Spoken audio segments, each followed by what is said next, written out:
There are few moments in modern history when one individual stands up against an insurmountable force.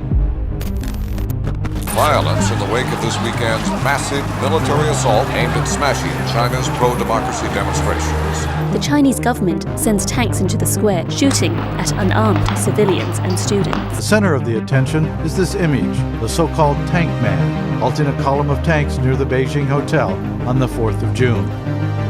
The white class of the ex-slave states promoted segregation under the deceiving slogan of separate but equal. Segregation now, segregation tomorrow, and segregation forever. I was arrested for refusing to give my seat to a white male passenger on orders of the bus driver. The bus was organized with racial segregation, the white passengers to the front and the colored to the rear. When I refused to move, he had me arrested, put in jail. I would order some persons to give up their seats for white passengers who had to stand. The world as you know it nearly came to an end on October 27, 1962. A nuclear-armed Soviet submarine was hit by a small depth charge from a U.S. Navy vessel. The commanders on the sub thought war had begun and prepared to launch a nuclear torpedo. The captain and political officer both authorized the launch, but Vasily Arkhipov refused. His decision saved the world.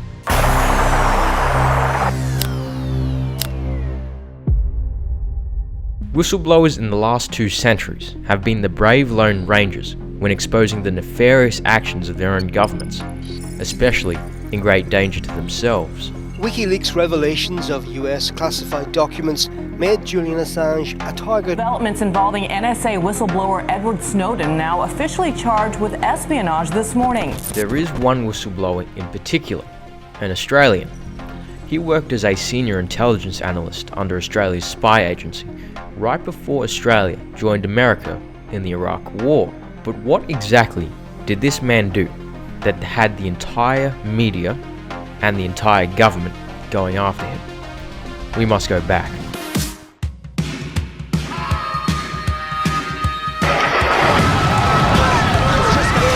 There have been a series of terrorist attacks in the United States. Has crashed into the World Trade Center. Saddam Hussein has gone to elaborate lengths to build and keep weapons of mass destruction. I call upon all nations to do everything they can to stop these terrorist killers. Now watch this drive.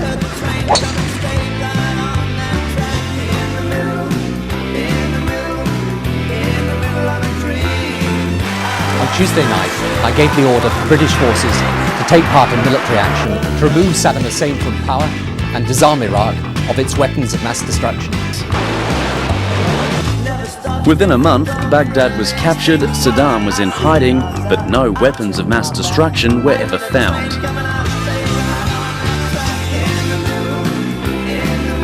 We are determined to join other countries to deprive Iraq of its weapons of mass destruction. We know this now more clearly than ever, that the Howard government took us to war on a lie. There was no lie.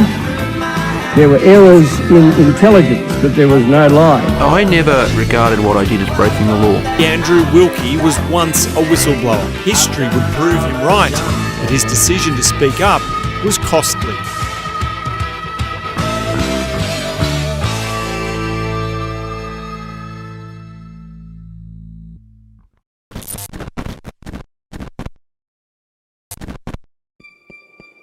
September 11, 2001.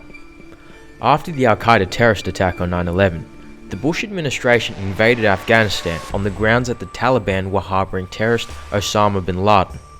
The US also wanted to prevent Afghanistan from becoming a safe haven for terrorist activity.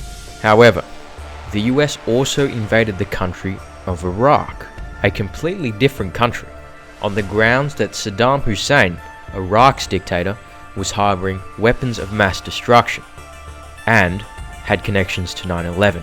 The year before the invasion of Iraq, Andrew privately uncovered that the 3 countries, the US, UK and Australia, were fabricating evidence to make it look like Iraq did possess weapons of mass destruction, when that was far from the truth. Despite the potential risk to his freedom, he went public and exposed that these 3 countries were going to a war based on a lie.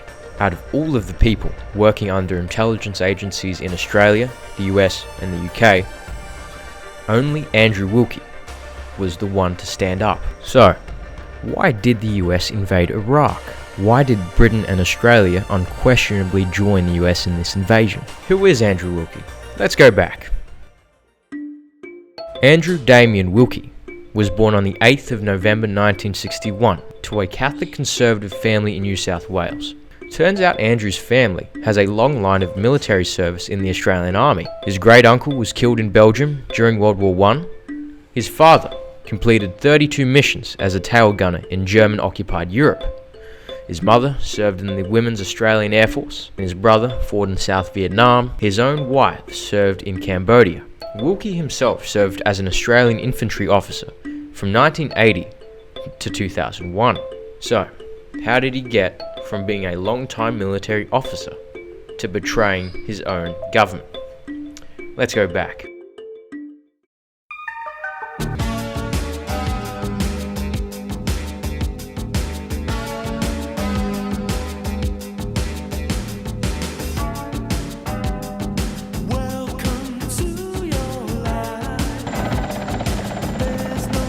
US National Security Advisor Brzezinski flew to Pakistan to set about rallying resistance.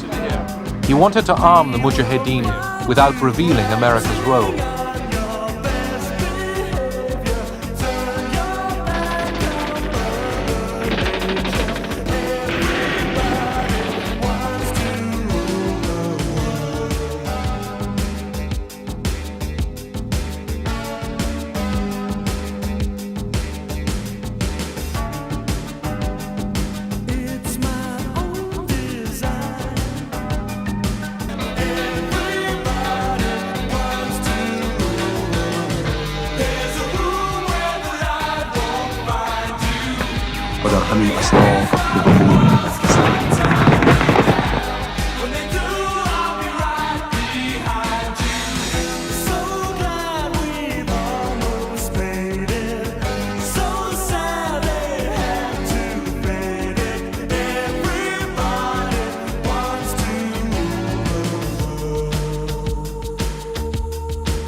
Royal Military College, Duntroon, eventually Lieutenant Colonel.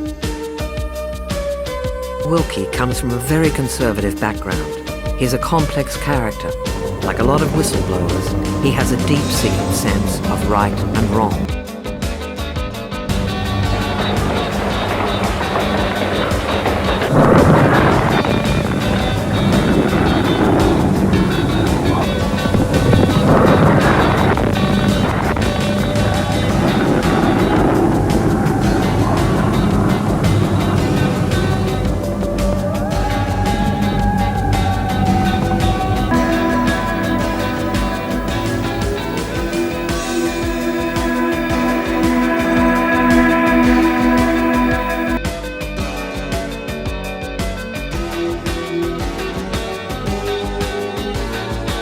Were awakened by machine gun fire and heavy artillery. For weeks, 100,000 Iraqi troops have been reported massing near the border. The White House is condemning the invasion, calling for Iraq to withdraw its forces immediately. We seek the immediate, unconditional, and complete withdrawal of all Iraqi forces from Kuwait. Oil, a ban on arms sales, a ban on financial aid and investment. From the beginning of the Gulf crisis, the underlying rationale for stopping Saddam Hussein has been oil. The oil-dependent world doesn't want a single man with a big army to control the flow from the Gulf. Our goal is not the conquest of Iraq. It is the liberation of Kuwait.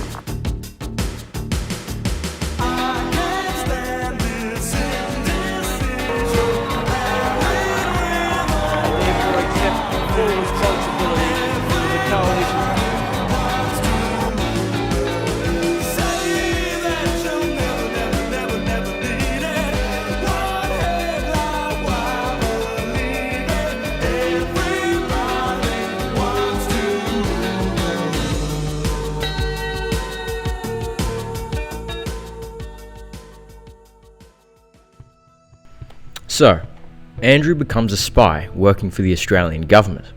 How exactly did this happen? During his military service, he was recognised for his skills, despite being a delinquent in his army days, setting the record for 250 punishments in the military, 175 of them being on consecutive days. Nonetheless, he joins ONA, the Office of National Assessments. Before it became the Office of National Intelligence, ONA was an intelligence agency that reported directly to the Prime Minister, which at the time was John Howard. Intelligence analysts like Wilkie would gather intel on large crises like terrorism and issues like Kosovo, Afghanistan and East Timor to say the least. Now, from his service at ONA, Wilkie travelled to more than 12 countries. Now, his business would involve interacting with foreign officials and gathering intelligence, but there was always a sense of danger in Wilkie's line of work. He himself says that spying and treason are serious offences and punishable by death in some countries. Andrew also happened to be close to a terrorist attack on one of his missions in Pakistan. On one occasion, Andrew was sent to Iran with a counterfeit diplomat passport to investigate the several geostrategic issues happening in the country. Now, the Iranian authorities picked up on this, and Andrew's visa was denied after they found out he was an intelligence officer. Luckily, the Australian Embassy ambassador managed to smooth things over. Who Andrew actually recognised was another former senior ONA officer. From place to place, goons escorted Wilkie, and he was often met with constant glares by those handling him, especially on the way to the hotel he was staying in. Wilkie even suspected that his hotel room was bugged, and analysing from the distinctive shadow movement underneath the doorway opposite him, which occurred each time he came and went, he could tell he was being monitored. This was the kind of game that Andrew was in. Cut to September 11th, 2001. Bin Laden and the terrorist group Al-Qaeda leave the nation in shock and anger. George Bush invades Afghanistan after the Taliban refuses to hand over Osama bin Laden. Now here's where it gets tricky. Now, the US gets ready to target Iraq on the war on terror. Exactly why? Now, as early as 2001, the Bush administration now begins accusing Saddam Hussein, the Iraqi dictator, of cooperating with Al-Qaeda terrorists and allegedly harboring biological weapons, chemical weapons, and more scarily, nuclear weapons. Iraq must not be allowed to possess weapons of mass destruction. Saddam Hussein is determined to get his hands on a nuclear bomb. Nuclear weapon. Nuclear weapon. Nuclear weapon. Active chemical munitions bunkers, mobile production facilities. We know he's got chemical weapons. We know they have weapons of mass destruction. We know they have active programs. There isn't any debate about it. Simply stated, there is no doubt that Saddam Hussein now has weapons of mass destruction. The mainstream media leapt to support these claims and began a mass media campaign to influence the public in the US's favour. Now, Andrew reveals that most ONA members working on the Iraq situation knew full well that the US's official reasons for invading the country were not the real reasons for invading. So, what exactly were the real reasons? According to Andrew's intel, he gives us the most obvious answer to start off with. Oil. Iraq's substantial oil reserves are a strategic interest to the carbon-hungry America, according to Wilkie. Controlling this amount of oil was essential for the, quote, cabal of oil company interests associated with the Bush administration. This becomes difficult when a hostile Saddam, an enemy of the West, controls a good amount of the world's oil supply, especially when he threatened the US when he began selling oil in euros instead of US dollars. Lastly, the US targeted Iraq so it could shift away from its major supply of oil, Saudi Arabia. The US is a, quote, largely Western democratic state, while Saudi Arabia is a fundamentalist autocratic state rife with corruption. Now, the US knew this was an uneasy alliance, and 9/11 was the catalyst, especially when most of the 9/11 plane hijackers were Saudis themselves. So, why did Tony Blair and John Howard unquestionably follow the US's accusations that Iraq was harboring WMDs? Well, Wilkie shockingly reveals that both leaders were well aware that the WMDs and terrorism were not the real reasons for the US invasion. Blair and Howard were driven by their desire to strengthen Australia's and Britain's strategic relationship with the US at any cost. And in this case, doing the US's bidding in joining this war. What is more is that the US went on a mass spree trying to associate Osama bin Laden with Saddam Hussein in order to implicate Iraq in the 9/11 attacks, as well as with Al-Qaeda. This was far from the truth. Whilst they were both ruthless characters, bin Laden and Saddam Hussein detested each other due to their difference in ideology. ONA knew that bin Laden was a jihadist extremist, whereas Hussein was a largely non-religious nationalist. You see, ONA informed the government that there was simply no connection between the two, but that obviously fell on deaf ears. So, whilst Saddam has used chemical weapons in the past, Wilkie claims that Saddam's WMD program was largely disjointed and contained after the Gulf War in the 90s. Truthfully, the biological and chemical agents for the weapons that he used in the Gulf War and prior to that broke down over time, and Iraq always had difficulty purifying and stabilizing these agents for sustainable use. I mean, the chemical shells mentioned by Colin Powell during his address to the UN only had limited capability. What was the most daring was the US's accusation that Saddam Hussein was trying to develop a nuclear bomb. In 2001, Intel discovered that Saddam had purchased bulk aluminium tubing, presumably for uranium-enriching gas centrifuges. But after analysis from the International Atomic Energy Agency, they themselves ruled out the gas centrifuge possibility altogether. They also concluded that the tubes were only intended for the manufacture of short-range rockets. The government and ONA already knew this, but they continued to push the lie. Now, here's where the truth directly hit Andrew in the face. The US Secretary of State, Colin Powell, stood before the UN Security Council to present evidence of Iraq's supposed chemical weapons program. Here you see 15 munitions bunkers in yellow and red outlines. The 4 that are in red squares represent active chemical munitions bunkers. The truck you also see is a signature item. It's a decontamination vehicle in case something goes wrong. This is I can still remember when Colin Powell showed grainy satellite imagery of what he said was a chemical weapons decontamination vehicle next to a WMD bunker. But in ONA we had access to the high-resolution copy of that image. And it was easily seen that it was a fire truck. The leaders of the US, the UK and Australia lied repeatedly and unnecessarily to build support for the war they were keen to wage.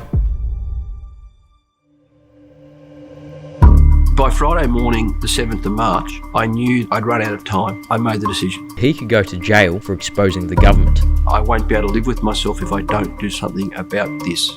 So I scribbled a little note, something about please call me out of hours and put my personal mobile number. I popped that in my diary and walked out of ONA. I drove over to the shopping centre at Deakin in Canberra, purchased an envelope from the post office, popped my business card and note into that envelope. I then went to the payphone and rang the number in the book of Laurie Oakes's home, just to double check that I had the right address. I don't look in my letterbox every day because my mail goes to the post office, but on this night I looked in the letterbox and there was an envelope there. In going public, Wilkie had gone straight to the top. Laurie Oakes had broken some of the most spectacular stories in Australian political history. The deed was done. Wilkie returned to work during his final 2 days at ONA, and right in the middle of a national security meeting he was attending, a siren went off in the building, followed by an announcement that a large crew of the media were waiting outside, and that no one was to leave. Wilkie's heart sank. Laurie Oakes brought the media in, hoping to catch Andrew Wilkie being hauled out, possibly in custody. Wilkie was in no mood to talk to the media, so he rang Laurie to call the media off. Now eventually they would leave, but before then, Wilkie informed his boss at ONA, Kim Jones, of what he had done. His boss's response was, "Do you know the damage this will do?" Wilkie left ONA for the last time, on the verge of tears.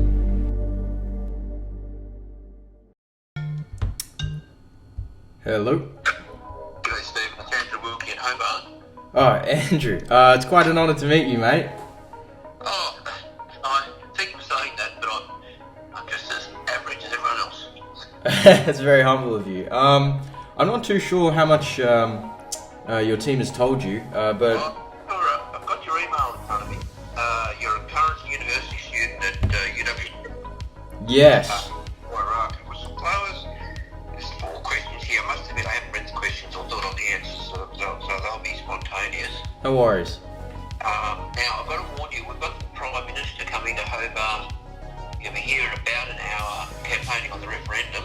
Right. So you need to be disciplined with the time and be finished by 5 to 12. Oh, no problem. That works easy. Well, first of all, I read your book, Axis of Deceit, and it was quite a mind blower for me. I wanted to ask, why did you decide to become a whistleblower in 2003? And if you had to do it again, would you go about it in a different way? Just to summarise it, the official misconduct that I was witness to was so serious that ultimately I felt I had no option but to not just stop supporting the government, but to speak up and publicise that misconduct. I mean, I think that's the short answer. I could think of nothing worse than a government lying to the country over the case for war and to take the country to war on that lie. Now, having said that, if the government had used a different justification, if the government had said, well, look, the UK and the US are saying all these things about weapons of mass destruction and terrorism, but we have decided that it is in Australia's best interest to see a regime change. I mean, that would have been a somewhat noble explanation. If the government had even just said, look, we just believe our bilateral relationship with Washington is of such importance, we need to be standing by their side, at least that would have been an honest explanation.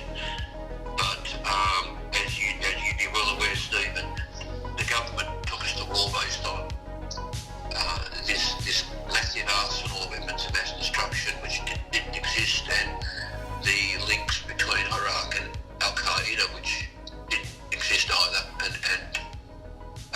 I just couldn't support that, and I had to speak up. Wilkie would be lead story on the Channel 9 News. By Tuesday, the bulletin's being printed. I am locked in. Andrew Wilkie set off for work at ONA, the Office of National Assessments. The story caused a furor. It was unheard of for someone in the intelligence community to come out, let alone to accuse the government of lying. Iraq does not pose a serious enough security threat to the US or the UK or Australia or to any other country. The government wasn't happy. They didn't like anyone questioning their policy on Iraq. Just 24 hours earlier, it could have been illegal to even publish Wilkie's name. Now, he was lead story in the national media. My plan was to do no media that night, and I figured there'd be a little bit of media interest the next morning. Andrew contacted his friends and family and informed them of his actions. He was then overwhelmed with a flurry of calls after the first news reports came out. He was even requested for an interview with the ABC media giant, Kerry O'Brien, on the 7:30 report.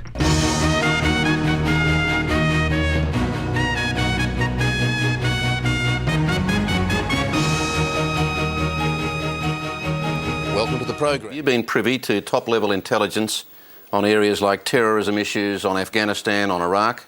Yes. Life is strange for Wilkie, as he was even approached by the Greens Party to speak at an anti-war rally in front of the Parliament House before John Howard's Iraq speech. He was nervous at the rally, but in this life there was no going back. Just to give you a scope of what Andrew is up against, due to his actions of speaking up against the government, he would be going up against the Australian government, the Australian Prime Minister John Howard, most of the Western media who are propped up by pro-war think tanks which are funded by the defence companies, ONA, the British government, and the entire Bush administration. Good luck, Mr. Wilkie. Immediately, the Howard government tried to gaslight Andrew. The government's first response was to say, I didn't know what I was talking about. The officer concerned was a member of our transnational issues branch. The transnational issue branch does not deal with issues related to Iraq. The day after I left O&A, and Laurie Oakes rang me to say, look, you know there's someone working in the press gallery saying you're crazy.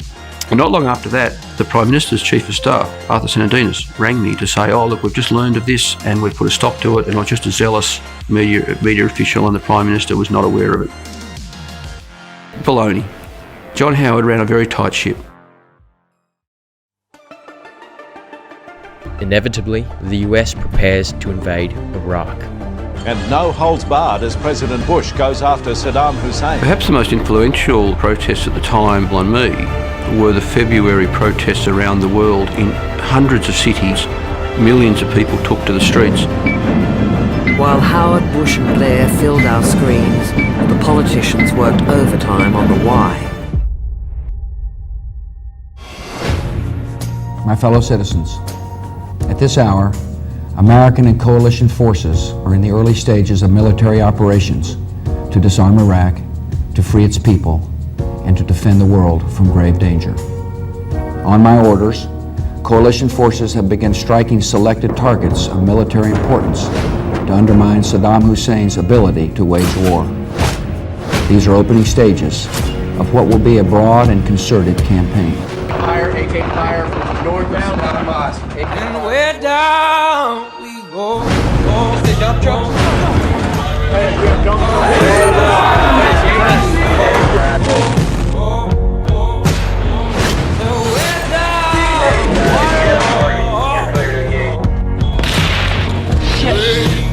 Holy goddamn.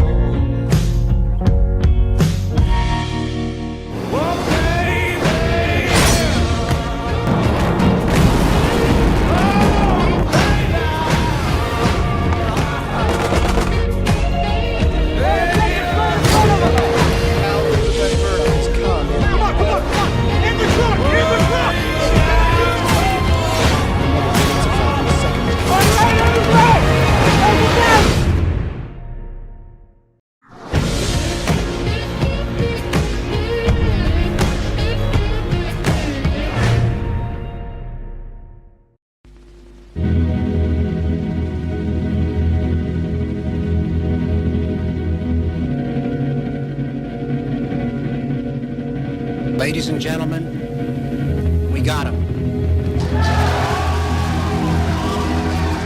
History would now prove Andrew right. We have not found at this point actual weapons. It does not mean we've concluded there are no actual weapons. It means at this point in time, and it's a huge country with a lot to do, that we have not yet found weapons.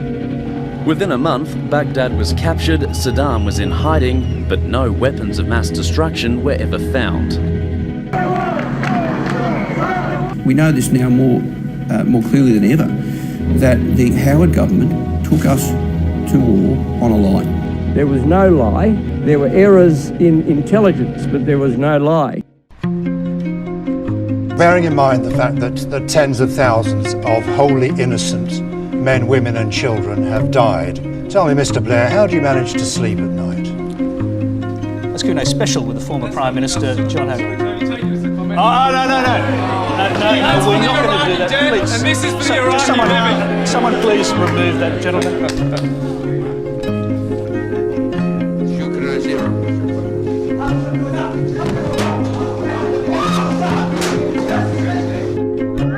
شو اسمك عمو؟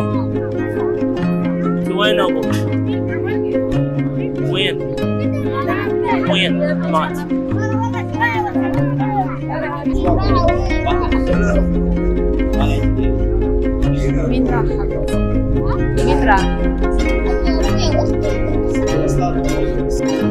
You lied about weapons of mass destruction. You lied about connections to 9/11. You lied about Iraq being a threat. You sent me to Iraq. You sent me to Iraq in 2003. My friends are dead. Joshua Castile. You killed people. You lied. You lied about WMD. 1 million Iraqis are dead because you lied. He was a very lovely, gentle, wonderful man. He was in the Australian Air Force for about 14 years. I talked to Paul the morning he was killed. Sorry. I think the way we go to war, or the processes, are flawed as it stands. A heartbroken woman, unable to come to terms with the fact her brother died in vain. Families of British soldiers who lost their lives during the Iraq War. I've gone back to that time when I learned that my brother had been killed. And there is one terrorist in this world that the world needs to be aware of, and his name is Tony Blair. And so the blame game began. After no WMDs were found, the heads of government put all the blame on the failure of the intelligence agency, when in reality it was the political leadership, according to Wilkie, that manipulated these intelligence agencies into cooking up half-baked intelligence on the Iraq threat.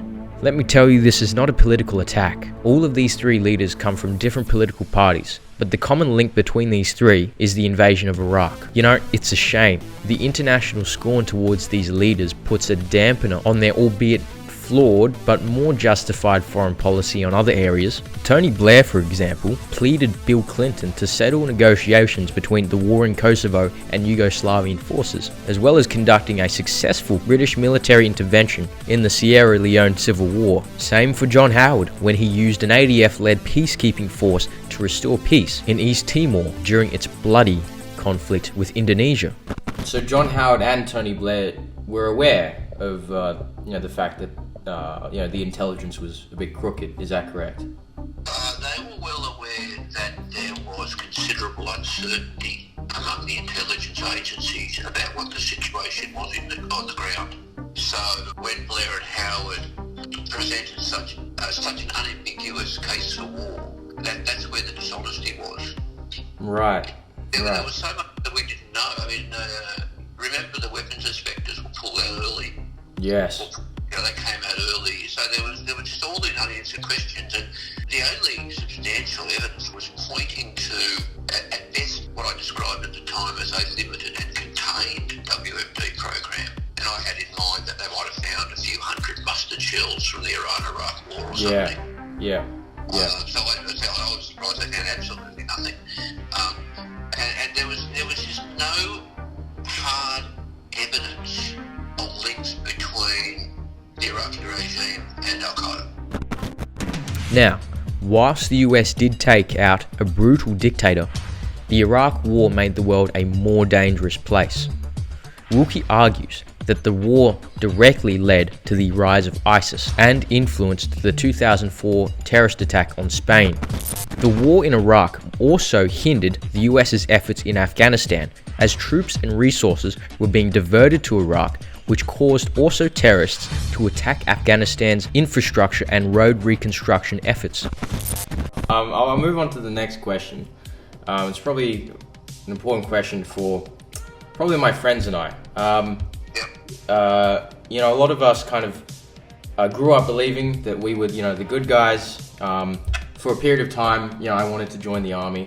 But just reading about certain foreign policy over the last probably 2 decades, 3 decades, where a lot of my mates and I have become very disillusioned. And I'm seeing that a lot in young people today. And what ways can young Australians who have been disillusioned with their government still be patriotic and serve their country and do something good for the country? Well, I've got 2 teenage daughters and 3 teenage stepsons. If any of them said to me that they're interested in joining the ADF, I would not try and talk them out of it. I think service in the Australian military is still a worthwhile and in some ways honourable profession. This answer might surprise you, I don't know, but this is how I feel. The problem for the ADF is that sometimes it embarks on adventures or misadventures on account of reckless or dishonest decisions by politicians. Right, yeah. Much of what the ADF is honourable. The ADF helping out after the Boxing Day tsunami some years ago in Asia. Yeah. The ADF restored restoring peace in the small Pacific state, the ADF helping out in the peace process in Cambodia in the early 1990s, the ADF sending medics and sending contingent of infantry to protect them to Rwanda. You know, they are honourable things. Yeah. The ADF currently having a small team, I think in the UK, helping train Ukrainian soldiers. I think what the Ukrainians are fighting is a just war. Yeah. The ADF in the Second World War, I think that was a just war. Yes, absolutely. Okay, Vietnam, I don't think we should have gone to Vietnam. We should not have gone to Iraq on the terms in which we did. We shouldn't have stayed in Afghanistan for as long as we did. But ultimately, they are all decisions of politicians. Yeah. So I think the problem is a political problem. It's not an inherent problem with the ADF. Right. Yeah. So it's a muscle of the government, right? We can do good, disaster relief, international aid, right? UN peacekeeping operations and all that. Most wars in Australia have been involved in have been just wars. Yeah. The war in Iraq, that invasion was one of the most breathtaking failures of foreign security policy by the US, UK and Australia in the history of those three countries. Yeah, absolutely. As a direct result of his actions, Andrew was demonized by the media, shunned by many close friends and former work colleagues, vilified by his government, lost many employment options, which tanked his income, and lost his marriage. Now, we get to the Chilcot inquiry. The government would continue to make an example of Andrew to punish him for speaking up. Wilkie's stand had attracted international attention. He was called to London to give evidence before a British parliamentary committee. It was, he hoped, a chance to put his case to the world. And it was absolutely clear that their purpose was to discredit me. What is your evidence to suggest that the security intelligence services have acquiesced by their silence in a comprehensive and wholesale doctrine of evidence by the two governments? I mean, it's just too fantastic for words. Don't put words in my mouth. No, I won't want to do. It was not a place for the faint-hearted. I was tired. It was a very hostile environment. I'm not accusing the British intelligence or security services or anything. I'm accusing the British government, along with the US and the Australian government, of exaggerating the Iraq WMD threat. What's your evidence for that? What's my evidence? Yeah. The evidence, Mr. Kinley, is that what has been found in Iraq is nowhere near what is described in this book. That's my evidence. Wilkie was also under attack at home and into the hands of journalist Andrew Bolt. But first, Andrew Wilkie. What a disgrace. He hasn't got a single solitary, decent, respectable fact. You're obviously seeking to discredit me by saying I didn't talk about the dossier. And I don't get paranoid, Mr. Wilkie. The government has never chosen me for any person. This man is incongruous, he is inconsistent, he is unreliable. It's an insult to our intelligence, Mr. Deputy President. To answer the question, would I do it again? Yes. Would I do it differently? Without the benefit of hindsight, I wouldn't do it differently. I think I did it okay in the circumstances. With the benefit of hindsight, I don't know, I'd be, maybe I should have been less pure. Maybe I should have walked out with documents. Right. I got papers with Vietnam. There was paperwork in existence at the time which clearly showed the uncertainty and the conversations within the intelligence diplomatic community about the real reasons for the war. If I had done that, that would have been a criminal offence and I would have gone to jail. Yeah. Although I was very careful not to walk out with anything. I didn't want to be acting irresponsibly. But that then, of course, made it harder for me to prosecute my case. And it was only when eventually they couldn't find any WMD that I suppose my case was strong in the court of public opinion. Okay, right, fair enough. Now I want to tell you that this story ends rosy. That Andrew actually managed to gather some public support for his actions. That after all the turmoil and pain that he went through, he actually managed to make a living for himself, opening up a little rug store. And actually went on to marry one of his former O&A work colleagues, and they even started a little family together. But the torment doesn't end there. The very book that Andrew wrote in order to inform the public. The book that I am basing this entire video on actually opened another can of worms. The Attorney General's Department wrote a letter saying they've come into possession of this book, they're very alarmed at its contents, it can't be published and all work has to stop. That book was censored by the government against my will. Closer to home, a simple thank you to Kate Burton would only make things worse.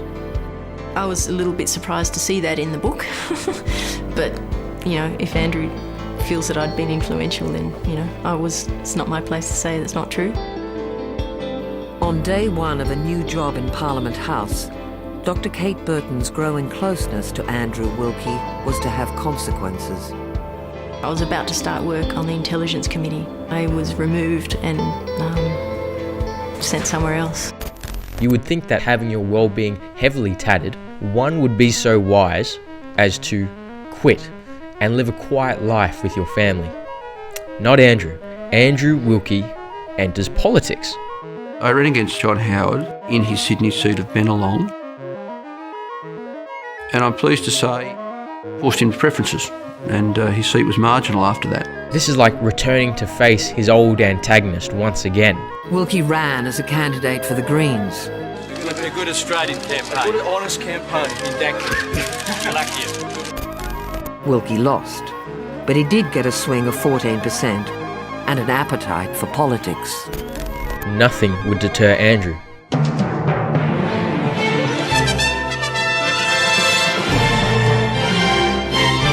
An independent candidate has announced he'll run for a federal seat. Anti-poker machine campaigner Andrew Wilkie has thrown his hat in the ring for Denison. Independent Andrew Wilkie has declared that for the first time in 20 years, southern Tasmania has a strong voice in Canberra. There's a great interest in independent candidates. Mr Wilkie's key platforms include funding to rebuild or replace the Royal Hobart Hospital, tighter controls on poker machines. In his maiden speech, the former intelligence analyst attacked Australia's military campaigns in Iraq and Afghanistan. Mr Wilkie also set out his goals to crack down on poker machines and boost mental health services. The Prime Minister was in the chamber to watch the MP who backed her to form minority government, and today Julia Gillard delivered on her commitment to Mr Wilkie to bring forward funding for regional hospitals. Mr Wilkie wanted gambling reform in exchange for supporting a Labor government. Now he's getting it. And that we're going to have a hung parliament. Yeah, thanks, Kerry, for your interest. Look, it's far from sure what's going to happen down here in Denison. There's more than one candidate in play.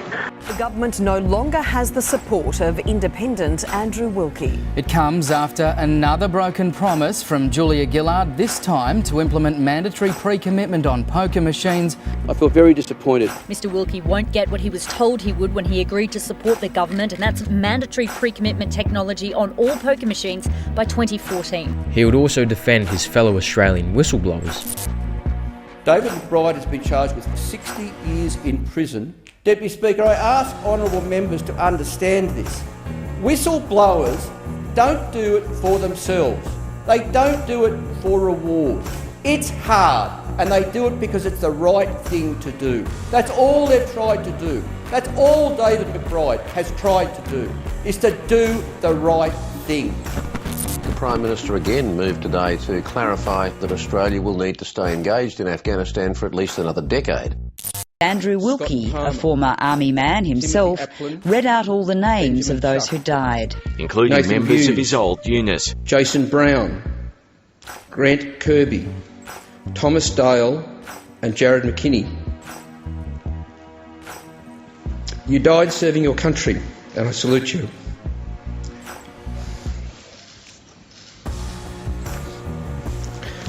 You died serving your country, and I salute you. May you rest in peace. And may my new colleagues in this place see the sense in ending this now, before too many more young Australians are sent to their deaths. Thank you. I'll quickly go to the last question, because I understand you're meeting some important people. Why is this current government still quite sluggish in vindicating David McBride and Richard Boyle, right? You know, two people who've served their country well. Well, the Attorney General's defence is, no, I don't buy this by the way, is that it was the ADF's decision to prosecute David McBride, and it was the tax officer's decision to prosecute Richard Boyle. The Attorney General claims it would be improper for him to intervene. When I challenge him on that, and I say, yeah, but you intervened over Bernard Cleary and the East Timor spying, he says, yeah, but that legal action was launched by the Federal Attorney General, so he felt that was within his remit. But then I say to the Attorney General, yeah, but the relevant federal law does give you the power to intervene. And he says, yeah, but they're not extenuating circumstances. And I just don't buy that. I think these are extenuating circumstances. The fact that the person currently before a court for alleged war crimes in Afghanistan is the whistleblower. Yeah. So it raises the question, which brings me down to your question, well, why?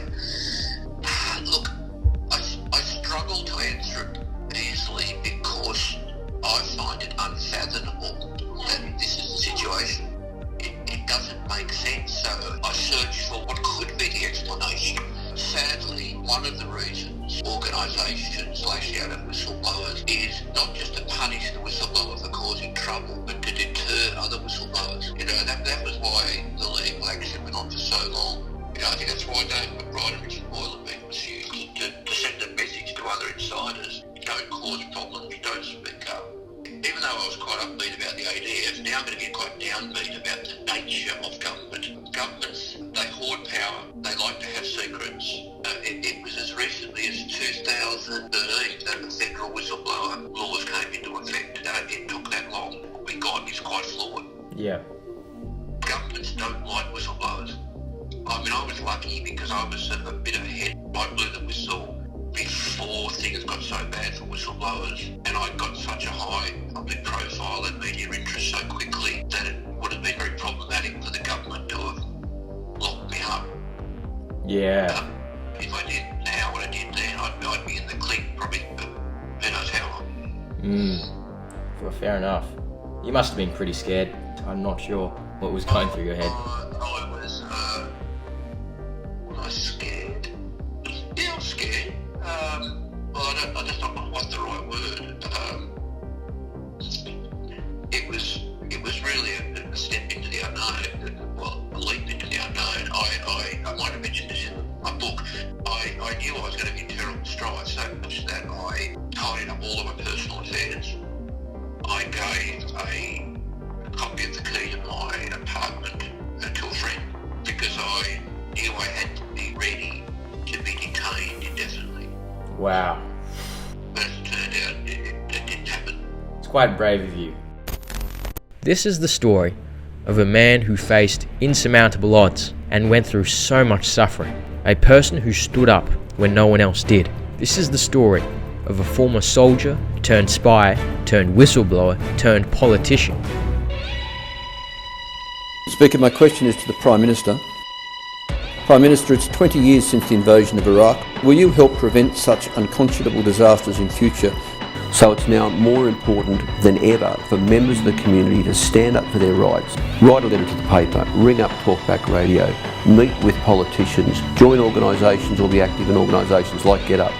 Do whatever you can to make it known to the government.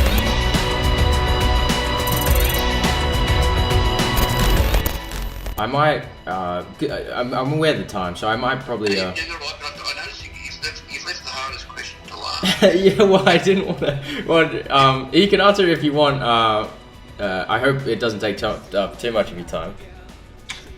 Given the history of Australia's military decisions, well, there's actually two quite different points in this question.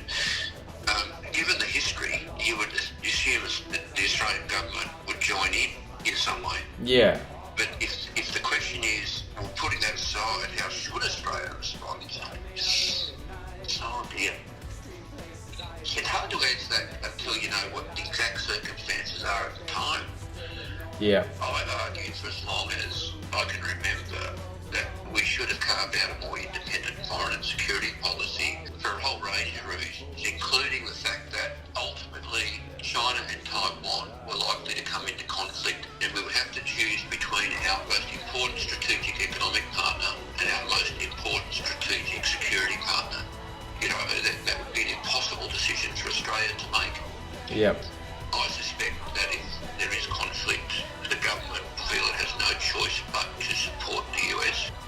If I was Prime Minister, well, it's going to be a very politician's answer. If I was the Prime Minister, I would position the country that we wouldn't have to make that choice. And if China, say, was to try and take advantage of the war in Europe and this impending major ground war in the Middle East, if the Chinese government were to be, I think, crazy, but I think this is a rare opportunity. America's confronting the possibility of being involved in 2 ground wars elsewhere. You know, is this the time for a surprise attack on Taiwan? I don't think they would do that. I believe they're not that silly. Yeah. And the US comes to the defence of Taiwan, I think we probably would have to join in. And Right. I think the rationale for us joining in would be to come to the military aid of a democratic country in our region. Yeah. Heavy. Heavy. Very heavy, and there's an obvious flawed component to what I just said, in that Taiwan is arguably not a country. The Chinese say it's a renegade province. Yeah. When I count the number of countries in the world, in my heart I count Palestine as a country and I count Taiwan as a country. Right.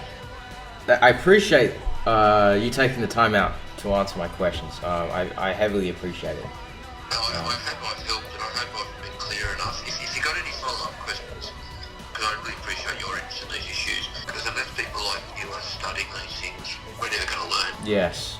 Yeah. All right, mate, I'm going to let you get on with your day. Good luck with your studies. Thank you so much. Say hi to Albo for me. Well, if I say Stephen, will he know you? Oh, too well. Too well. Pleasure. Bye. Bye.